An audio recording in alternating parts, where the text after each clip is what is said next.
Israel ಆಯ್ತು, America ಆಯ್ತು, Iran ಮೇಲೆ ದಾಳಿ ಮಾಡ್ಕೂಡ್ದು. ಇವತ್ತು ಶಾಂತಿ ಅಂದು, ಇವತ್ತು ಕದನ ವಿರಾಮ ಅಂದು, ಇನ್ನೊಂದು ವರ್ಷ ಬಿಟ್ಟು 2 ವರ್ಷ ಬಿಟ್ಟು ಮತ್ತೆ ದಾಳಿ ಮಾಡುವಂತ ಪ್ರಯತ್ನ ನಡೀಕೂಡ್ದು. ಅದಕ್ಕೆ ನಮ್ಗೆ ಗ್ಯಾರಂಟಿ ಬೇಕು. ಆ ಗ್ಯಾರಂಟಿ ಕೊಡೋಷ್ಟು ತಾಕತ್ತು ಪಾಕಿಸ್ತಾನಕ್ಕಿದೆಯಾ? ಪಾಕಿಸ್ತಾನದ ಮಾತನ್ನ ಅಮೆರಿಕ ಕೇಳುತ್ತಾ? ಪಾಕಿಸ್ತಾನ ಒಂದು ಸುಳ್ಳುಗಳ ದೇಶ. ಆ ದೇಶವನ್ನ ನಂಬಿ ಇರಾನ್ ಮಾತುಕತೆಗೆ ಸಿದ್ಧವಾಗುತ್ತಾ?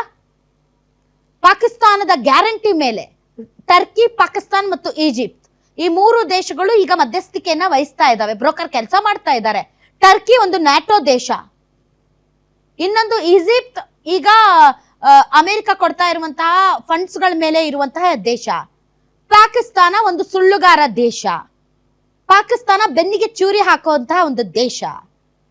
ಸೊ ಅಂತಹ ದೇಶದ ಗ್ಯಾರಂಟಿಯ ಮೇಲೆ, ಅಂತ ದೇಶದ ಬಲದ ಮೇಲೆ ಇರಾನ್ ಒಪ್ಕೊಳ್ಳುತ್ತಾ?